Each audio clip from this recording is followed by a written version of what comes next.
The holiday season is in full swing, and as we navigate crowded parking lots and burn sugar cookies and search TikTok for ways to deter pets from eating the decor, there are also a lot of holiday parties to contend with. And whether you're hosting or attending, you may notice more people opting for NA beverages. Some may fall into the sober curious category, while others are in active recovery. Here to school us on some sober etiquette and offer tips on remaining sober this holiday season is Lexie Zeller, Director of Aftercare and Alumni Services at Lakeview Health. Welcome, Lexie. Hello, thank you. Thanks for being here.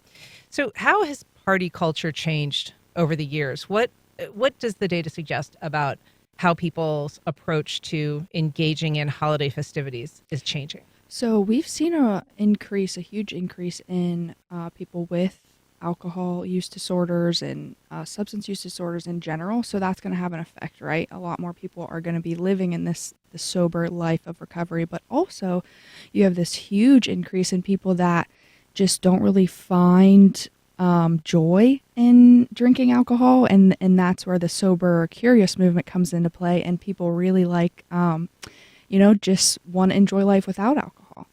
And it's become okay, right? I feel like there was a time when it was very difficult to resist drinking at an event, even if you weren't a drinker. Right. Yeah, absolutely. But it's becoming more and more the norm to maybe if you're the host, you have different kind of NA non-alcoholic beverages, or you get more comfortable just showing up and saying, hey, I don't drink, and that's okay. And you see more people not drinking too. So it's pretty cool.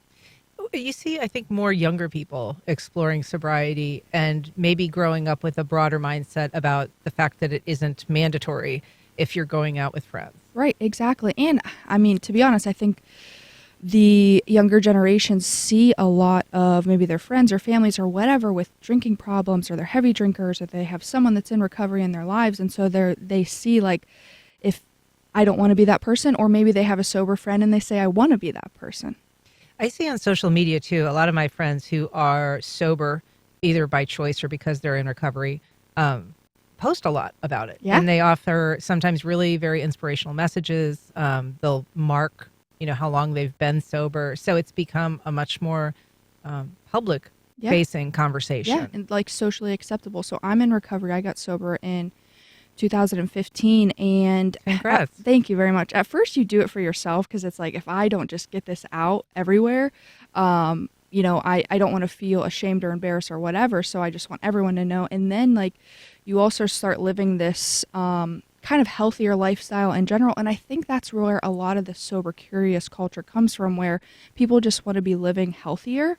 And so I think my normal friends, my normie friends, can get a lot out of me, in kind of the way I try and live my life now, which is cool. And was it difficult, that initial coming out, where people, like, maybe they didn't know that you were having a struggle? So yes and no. For me, I was living so recklessly in my active addiction that like people knew something wasn't right here. And so it was kind of a relief to tell people, hey, I'm sober. Like I'm going to get my life together. And I put in the work, so I have gotten my life together. So it's also people, it's kind of like they come on this journey with you, through social media or through my grandmother telling people I'm still sober or whatever. And so it's like you get kind of people on board with you and to watch your journey. And so that's awesome. And so the sober curious movement is somewhat different from people who have an alcohol use disorder.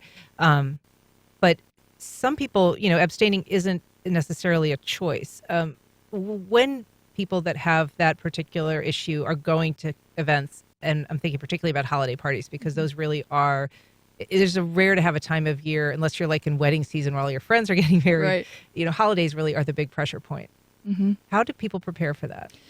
So I think you kind of have two different ways, like you were talking about, where you have people in this kind of just want to try out, like, the sober curious, whatever. And it's not as much a like a safety precaution where you have to mentally prepare yourself. Whereas like me and other people in recovery, we have to, for me, like I have a game plan. I know, okay, I'm going to tell my friends or my family or whoever, my husband, I'm going to this party. There's going to be alcohol. I should be here from this time to this time.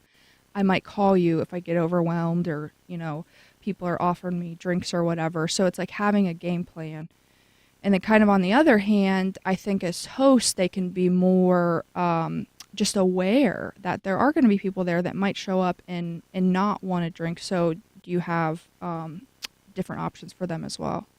And I thought one thing that I read that was interesting about having a game plan is having a ride home, which I thought was kind of an interesting. Explain why that's an element. Yeah. So you have accountability. A big part of being in recovery is having accountability.